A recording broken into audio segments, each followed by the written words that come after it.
No state has been hit harder by coronavirus than New York. It accounts for nearly half of all U.S. cases. And now President Trump is considering a mandatory short-term quarantine on the state, or at least parts of it. There's a possibility that sometime today we'll do a quarantine, short-term, 2 weeks on New York, probably New Jersey, certain parts, and Connecticut. What about travel from those places? Restrict travel, because they're having problems down in Florida. A lot of New Yorkers going down. We don't want that. Heavily infected, well, this would be an enforceable quarantine. And, you know, I'd rather not do it, but we may need it. New York Governor Andrew Cuomo joins us now. Governor, I know how busy you are. Thank you for taking the time. What's your reaction to what you just heard? Good to be with you. And as far as the quote-unquote quarantine, which means a lot of different things now, obviously, in this environment, but that's where we are, that's what we're doing. We started a mandatory isolation. You stay home unless you're an essential worker. So we're doing that, and I think that makes sense.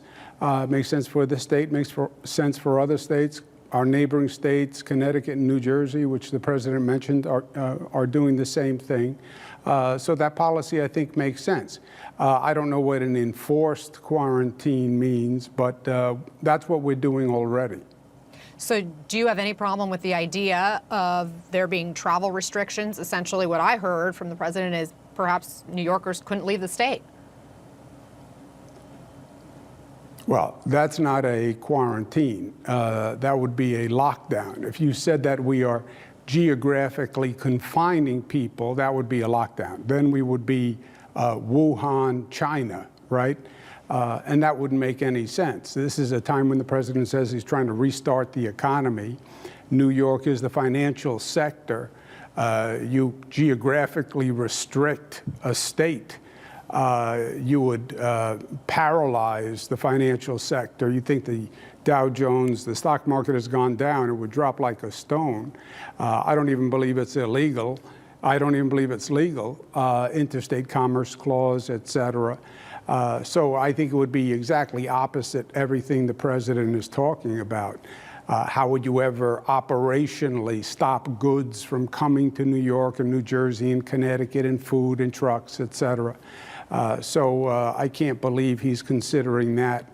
Also, the president has worked very hard to try to work with it. What if he does want a lockdown? Would you sue to stop him? You said you don't think it's legal. Oh, well, look, a lockdown is what they did in Wuhan, China. And we're not in China, and we're not in Wuhan.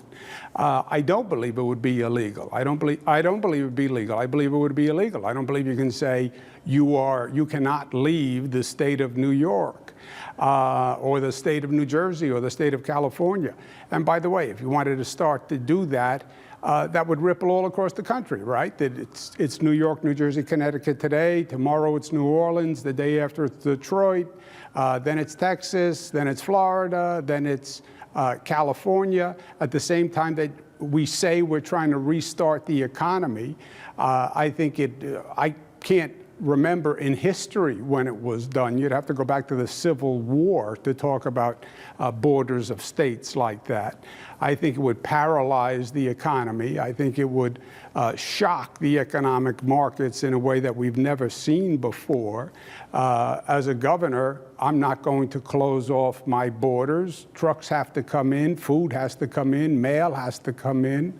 I'm not going to put the health and safety of my people at risk. And it's not what the president has been trying to achieve. He's worked very hard to be working with the governors. He's worked very hard to be working with the state of New York. I spoke to him this morning. We have a good cooperative relationship. So it would be exactly opposite everything he has said and everything he has done to date. And it would be wholly counterproductive. Have you talked to him this afternoon since he made those remarks? No, I literally spoke to him just a few minutes before. We had a good conversation. We talked about additional aid for the state of New York in terms of temporary hospital beds. We talked about the medical ship that is coming to New York. But he never mentioned anything about a quarantine.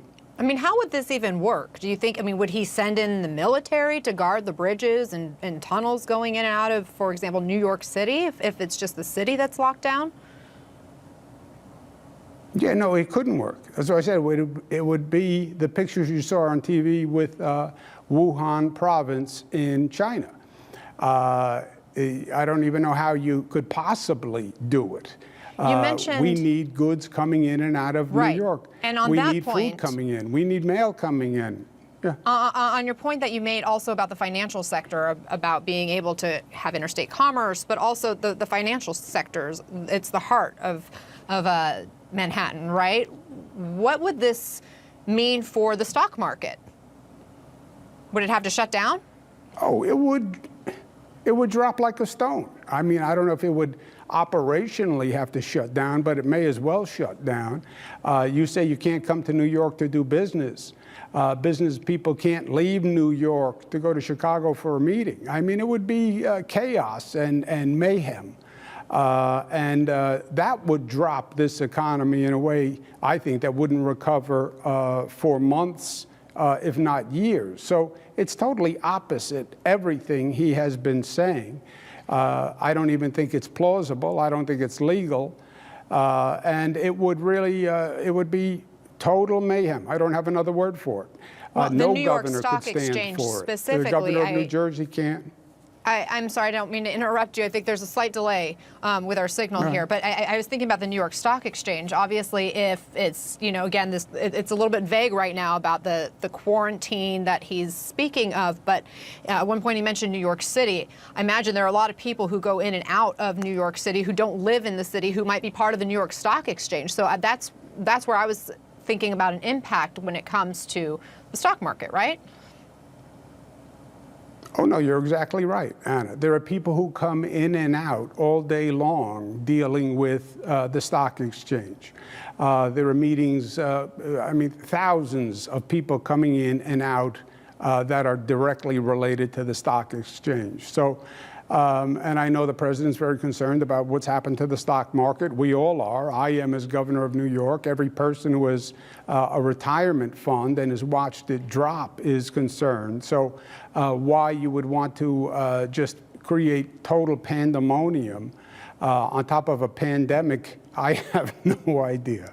Well, if you think about the actions you took, right, when it came to New Rochelle, and you put in, you know, a zone that was somewhat restrictive, and you did that in order to stop the spread. If there isn't some kind of a lockdown, how do you get it under control? How do you prevent the spread from getting worse?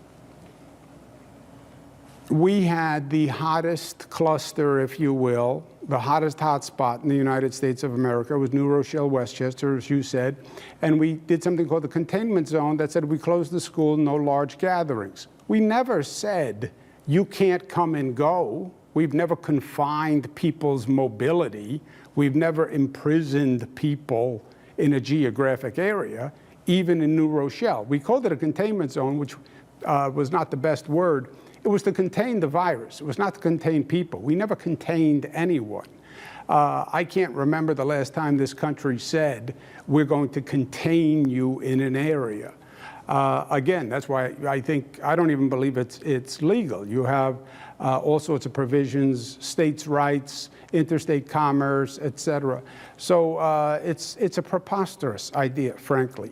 And again, it's totally opposite what the president wants to do, which is work with the states, help the states, get the economy running, and bring some sense of stability. You wouldn't, at this point, literally fracture the entire nation, because it's not just New York, New Jersey, Connecticut, right?